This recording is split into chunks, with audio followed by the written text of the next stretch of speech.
Hello and greetings, my friend, to another one of my videos to help you be fit and live free. I'm your host, Matt Schifferly, and today we're discussing a potential threat or risk that comes with minimalist training. Because in my world of calisthenics, isometrics and stuff, I even wrote a book called Micro Workouts. There's this idea of like minimalism is the way to go. It saves a lot of time and energy and stuff, and it's a very enticing idea, which is why when people ask me sometimes on my live feed podcast that I host every Saturday, people are like, okay, what if I did nothing but pull-ups and push-ups? Or how fit can I be if I only eat these foods and stuff? And it's this idea of minimalism, shrink it down to the bare essentials.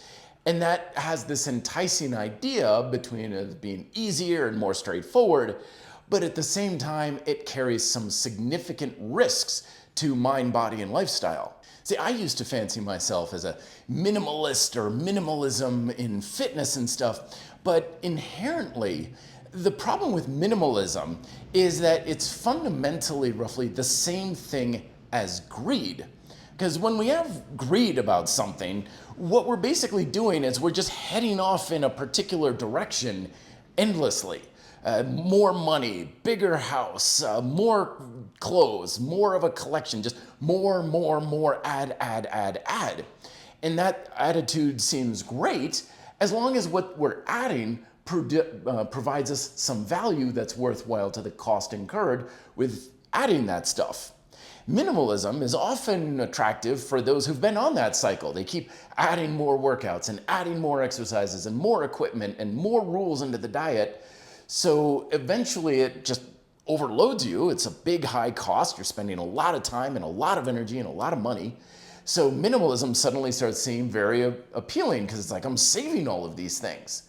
But the problem with that is you're just, again, endlessly heading in a direction without any real true goal or purpose. You're just assuming that cutting back is the right way. So you have less exercises, less foods that you're eating, less time, less. And it certainly seems to be the antidote to greed. But fundamentally, all both of these things is just going endlessly in a direction, assuming that more or less is always better. But simplicity isn't about endlessly heading into a direction. It's about identifying a target or an objective that you want to achieve, and then you do the right amount of work or the appropriate amount of work and spend the right amount of money and have the right amount of exercises to achieve that objective. So you're doing enough, but you're not doing too much, because once you achieve that objective to a satisfactory level, then you're like, yeah, good. I don't need to invest more into this. I don't need more exercises. I don't need more rules or to diet harder. So that way you have enough, but never too much in either of those directions. And yes, a lot of times when you get more clear on the objective that you're trying to achieve with your diet and exercise habits, you may very well end up more in one direction or the other, where you're saving a lot of time, a lot of energy, a lot of money. When I wrote Micro Workouts, I didn't write this in any way, shape, or form to save people a lot of time and energy while helping them get much better results. I wrote it to say, these are the objectives you should shoot for in your training, and then just do whatever is necessary to achieve that, which for a lot of folks who are just putting in way too much time and effort at the gym, you're gonna seem like a minimalist approach. But on the other hand, if you've been on the minimalist kick for a while, like I do nothing but push-ups and crunches, and my diet is purely raw, organic, vegan type food and stuff, realizing that, no, it's going to take more in order to truly achieve the goals that you want, that can seem like you're just endlessly going in a direction that's like, yeah, but now I'm spending so much time and energy, like I don't know if I've got those kinds of resources.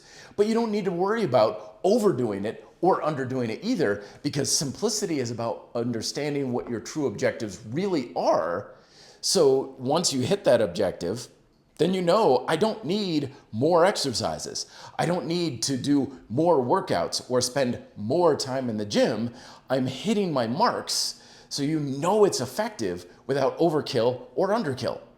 And lastly, don't let outside pressure make you feel like you're doing too much or too little according to someone else's opinion. Sometimes simplicity may mean you've got 3 primary exercises in your workout and that you have nothing but a pull-up bar.